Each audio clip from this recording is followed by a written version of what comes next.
Good morning students. आज हम 6 chapter पढ़ेंगे production function, return to a factor and a return to scale. With a view to producing goods and services, each firm needs the services of the physical factor of production, namely land, labor, capital, enterprises। यानी कि जब कुछ भी हम production करते हैं हमें 4 factors की बहुत ज़्यादा ज़रूरत होती है, जो कि क्या है आपके land, labour, capital and entrepreneurs या ऑर्गेनाइजेशन। ठीक है, इनके बिना जो है वो प्रोडक्शन जो है पॉसिबल नहीं है। Production is the transformation of input into output. यानी कि प्रोडक्शन का मतलब क्या है, जब आप किसी चीज़ को, रॉ मटेरियल को किसी भी यूज़फुल चीज़ में कन्वर्ट करते हो, यानी कि input into output, that is production. ठीक है, जैसे you see that to produce 100 units of a good there is a need for 10 units of capital and 5 units of labour. यानी कि आपको 100 यूनिट जो है वो किसी भी गुड्स की प्रोडक्शन करनी है, तब आपको किस चीज़ की ज़रूरत है, 10 यूनिट्स ऑफ कैपिटल की एंड 5 यूनिट्स ऑफ लेबर की।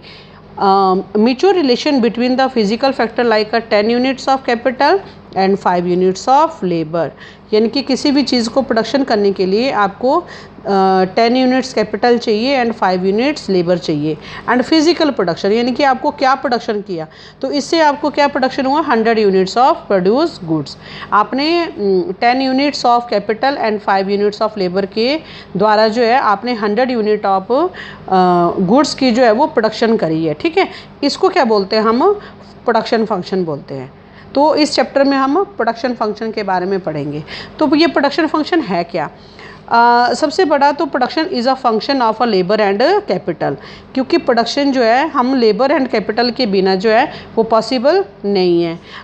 If we have not labour and capital, अगर हमारे पास लेबर है कैपिटल नहीं है, या कैपिटल है लेबर नहीं है, तो हम जो है वो प्रोडक्शन नहीं कर सकते हैं। ठीक है, तो ये जो प्रोडक्शन फंक्शन है ये refers to the functionally relation between the physical input and physical output of a commodity। In other words, it is a technological relation between a firm's productions output and the physical factor of a production input.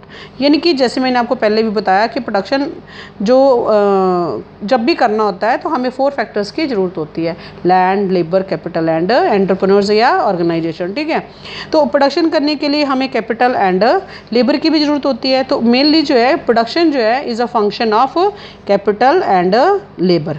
ठीक है, next है आपका, जैसे Watson है, उन्होंने definition दी हुई है कि production function is a relation between a firm production output and a material factor of production input. यानी कि आपको इनपुट की द्वारा जो है आपको आउटपुट जो है वो निकाल सकते हैं। आप जैसे लेबर और कैपिटल डाल रहे हैं, इनके द्वारा आप कितनी आउटपुट निकाल रहे हैं, दैट इज़ प्रोडक्शन फंक्शन। ठीक है, प्रोडक्शन फंक्शन में आपको सबसे ज़्यादा ज़रूरी है, it is important to note that a production function does not establish any economic relation between input and output. जैसे by making a use of input worth 100 rupees, there is a possibility of output worth rupees 150। It is simply establish technical relation between input and output. जैसे आप किसी भी चीज़ का production करना चाहते हो तो टेक्निकल रिलेशन क्यों बताया गया है, क्योंकि आप कैपिटल और लेबर के बिना जो है आप किसी भी चीज़ का प्रोडक्शन जो है वो नहीं कर सकते हैं। ठीक है, तो इन दोनों चीज़ों के द्वारा ही हम किसी भी चीज़ का आउटपुट जो है वो निकाल सकते हैं। ठीक है, अब इसमें है 2 important type of production function, कि ये जो प्रोडक्शन फंक्शन है वो 2 तरह के होते हैं, एक constant proportion type production function and एक variable proportion type production function. अब constant proportion type production function जो है, इससे क्या लग रहा है आपको, कांस्टेंट क्या होता है, स्थिर होता है ना, स्थिर उत्पादन, ये जो फलन यानी कि जिसको हिंदी में बोलते हैं। ठीक है, तो in the constant proportion type production function all input continue to be used in a some constant proportion, कि जो भी आपके इनपुट यूज़ होंगे, ठीक है, वो किस रेशो में होंगे, कांस्टेंट प्रोपोर्शन में यूज़ होंगे, no matter what the level of output is. इसमें कोई मैटर नहीं करता है कि लेवल ऑफ आउटपुट जो है वो क्या है।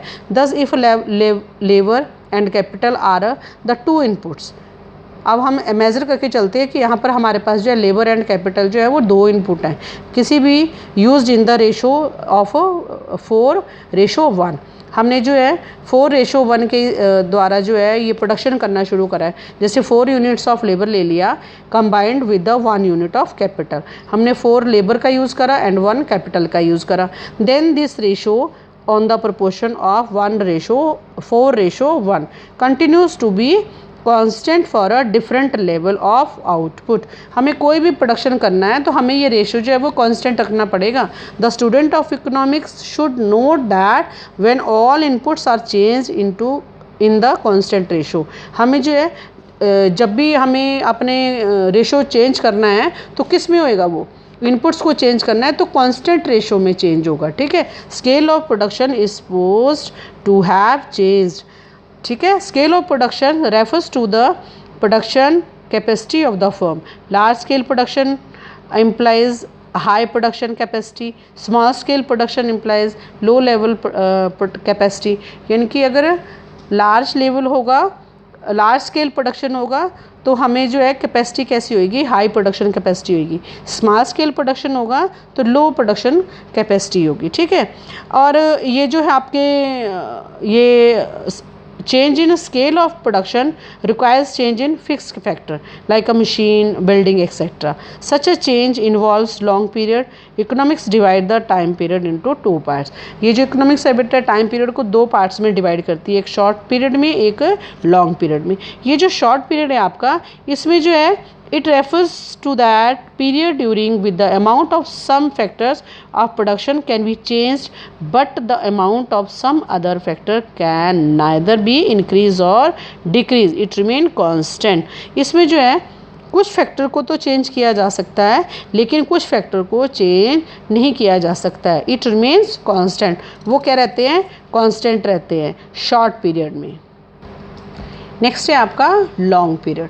अब लॉन्ग पीरियड में तो आपको क्या है कि आप किसी भी चीज़ को चेंज कर सकते हो। It refers to the period during which the amount of all factors can be increase और decrease. In other word no factor remain constant.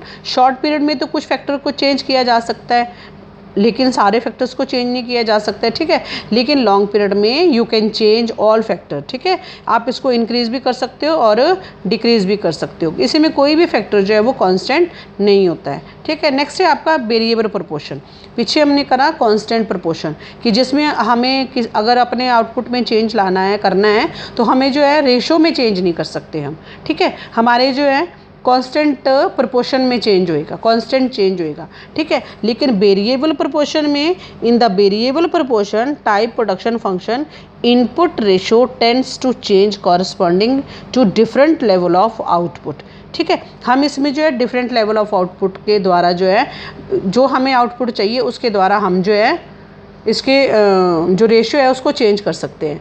दस if labour and capital R 2 inputs of these are used in the ratio 4:1। अगर हम labour और capital का use कर रहे हैं तो हमें जो है 4:1 के हिसाब से जो है उसका यूज़ कर रहे हैं।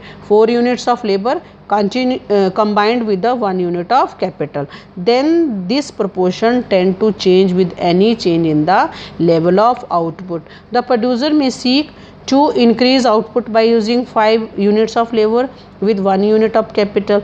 It is like a situation where earlier 4 persons were working on a machine and now 5 persons are working on a machine।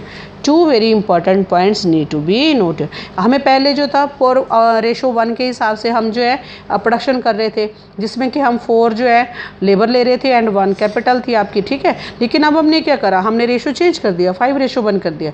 यानी कि अब अपने प्रोडक्शन को इंक्रीज़ करने के लिए हमने जो है 5 यूनिट अपने लेबर की ले ली एंड 1 यूनिट किसकी ले ली, कैपिटल की ले ली। ठीक है, तो हम जो है इसमें जो है वेरिएबल प्रोपोर्शन में हम जो है वो चेंज कर सकते हैं। इसमें जो है 2 इम्पॉर्टेंट पॉइंट्स हैं जिनको कि मतलब पढ़ना बहुत ज़्यादा ज़रूरी है। जैसे factor of which input is increase like a labour is called variable factor.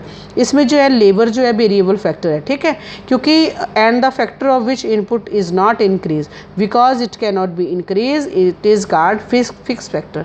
जिसे कि हम चेंज नहीं कर सकते हैं उसे हम क्या बोलते हैं, फिक्स फैक्टर बोलते हैं। जिसे हम चेंज कर सकते हैं उसे वेरिएबल फैक्टर बोलते हैं। जैसे अब लेबर है, लेबर को तो हम चेंज कर सकते हैं, लेबर 1 2 3 4 एज ऑन जितनी भी आपको चाहिए प्रोडक्शन के मतलब जितनी आपको प्रोडक्शन चाहिए उसके अनुसार जो है आप अपना लेबर को चेंज कर सकते हो। तो ये कौन सा फैक्टर है, वेरिएबल फैक्टर है। लेकिन ये जो कैपिटल है वो कैसा फैक्टर है, फिक्स फैक्टर है, हमें इसे बहुत जल्दी जो है वो चेंज नहीं कर सकते हैं, ठीक है। The distinction between the fix factor and variable factor is applicable only in the concept of short period. हम जो है ये fix factor and variable factor जो है इसे अप्लाई कर सकते हैं only in the contest of short period के लिए, ठीक है। अब इसमें जो है आपका नेक्स्ट है आपका 3 concept of production relating to the description of a production function. ये जो प्रोडक्शन फंक्शन है इसके बेटा 3 कॉन्सेप्ट हैं, ठीक है। जैसे आपका टोटल प्रोडक्ट है, marginal product and average product है। तो ये टोटल प्रोडक्ट क्या होता है, टोटल प्रोडक्ट से आपको कुल उत्पादन या आपको नाम से ही पता लग रहा होना कि जितना भी आपने प्रोडक्शन की हुई है दैट इज़ टोटल प्रोडक्शन, ठीक है। Total production is the total amount of goods and services produce in a given period. जो भी आपको टाइम पीरियड दिया हुआ है उसमें आपने गुड्स और सर्विसेज का द्वारा जो है जितनी भी चीज़ों को प्रोडक्शन करा है that is total production. Supposing a farmer by employing 1 unit of labour on a given piece of land measuring 1 hectare produces 2 quintal of wheat, then 2 quintal of wheat will be total production। जैसे example दिया हुआ है कि एक farmer जो है अपने जो है एक पीस ऑफ लैंड में उसमें 1 हेक्टेयर का लैंड है और उसमें 2 क्विंटल जो गेहूँ हैं वो क्या करता है, प्रोडक्शन होती है उसकी। तो जो 2 क्विंटल ऑफ व्हीट है will be the total production of a labourer, ठीक है। In this example land is a fix factor. Land जो है बेटा ऑलवेज फिक्स फैक्टर होता है, हम इसको बहुत जल्दी जो है उसको इंक्रीज़ और डिक्रीज़ नहीं कर सकते हैं। एंड लेबर जो है वो वेरिएबल फैक्टर होगा, ठीक है। लेबर को we can change according to our need, ठीक है। हम अपनी नीड के अनुसार जो है लेबर को चेंज कर सकते हैं, लेकिन लैंड जो है वो फिक्स फैक्टर है, लैंड को चेंज नहीं किया जा सकता है। In order to increase this production as we employ more and more unit of variable factor. अगर हमने जो है अपनी प्रोडक्शन को इंक्रीज़ करना है तो हमें क्या करना पड़ेगा, अपना जो वेरिएबल फैक्टर है जो कि लेबर है उसको क्या करना पड़ेगा, हमें इंक्रीज़ करना पड़ेगा, ठीक है। The total production at the first increase rapidly. Total production जो है पहले तो बहुत तेज़ी से बढ़ेगा, then there after more units of variable factor, the total product at first increase rapidly, thereafter it increase at a slow pace, ठीक है। पहले तो ये बहुत जल्दी बढ़ेगा लेकिन बाद में ये थोड़ा स्लो स्पीड से बढ़ेगा। एक स्टेज ऐसी आएगी, at a stage come when total product instead of increasing begins to fall. एक स्टेज ऐसी आएगी जब आपका टोटल प्रोडक्शन जो है वो इंक्रीज़ होने की बजाय क्या हो जाएगा, डिक्रीज़ हो जाएगा। इट इज़ सो बिकॉज, ये इसलिए होता है because that fix factor land जो है is not fully utilize with the use of small number of unit of variable factor. शुरू में जो था लैंड जो थी हमारे पास जो कि फिक्स फैक्टर है उसमें जो आपका वेरिएबल फैक्टर था यानी कि हमने कम लेबर लगाई हुई थी, ठीक है, तो उसका जो है आउटपुट जो है वो कम आ रहा था। जैसे जैसे हमने अपनी वेरिएबल फैक्टर यानी कि लेबर को बढ़ाया तो जितना वो आउटपुट उसका दे सकता था उसने दिया। आफ्टर सम टाइम हमें उसमें लेबर जो है और बढ़ाते जाएंगे तो उसका जो है प्रोडक्शन जो है वो उतना ही होगा जितना कि उस लैंड की जो स्पेस है उसमें हो सकता है, ठीक है। तो इसलिए जो है वो बाद में ये जो है वो क्या होने लगता है, डिक्रीज़ होने लगता है, ठीक है। But after a point when fix factor is fully utilize, जब फिक्स फैक्टर को हम फुली यूटिलाइज कर लेते हैं then any more employment of variable factor is followed by a decrease in production. तब उसके बाद अगर हम वेरिएबल फैक्टर को लगाते हैं तो हमारी प्रोडक्शन में डिक्रीज होता है। It is so because when more and more labour work on a given piece of land their efficiency instead of increasing begin to decrease. जब हम ज़्यादा से ज़्यादा लेबर को एक ही जगह लगाते रहते हैं तो उनकी जो एफिशिएंसी होती है वो इंक्रीज़ होने के बजाय बजाय क्या हो जाती है, डिक्रीज़ हो जाती है। जैसे कि आपको ये टेबल दिया हुआ है, देखो ये यूनिट ऑफ लैंड है, ये यूनिट ऑफ लेबर है एंड ये टोटल प्रोडक्शन है, ठीक है, जो टोटल प्रोडक्शन इन्होंने किया। आपको मैंने बताया कि एक जो है ये जो लैंड है आपका फिक्स फैक्टर है। फिक्स फैक्टर देखो 1 हेक्टर है, सारे में ये 1 हेक्टर रहेगा, लेकिन ये जो वेरिएबल फैक्टर है लेबर है ये इंक्रीज़ 1 2 3 4 5 6 7, ठीक है। कुछ समय के बाद देखो 1 हेक्टर जो है ये फिक्स फैक्टर है, ठीक है। लैंड जो है इसको हम चेंज नहीं कर सकते हैं, लेबर को चेंज करते हैं। पहला जो लेबर था फर्स्ट लैंड थी, ठीक है, उसमें जो है दो प्रोडक्शन हुआ, लैंड सेम रही, लेबर हमने चेंज कर दी, 5 प्रोडक्शन हो गया। लैंड सेम रहा, हमने लेबर को एक और बढ़ा दिया, प्रोडक्शन हमारा और चेंज हो गया, 9 हो गया।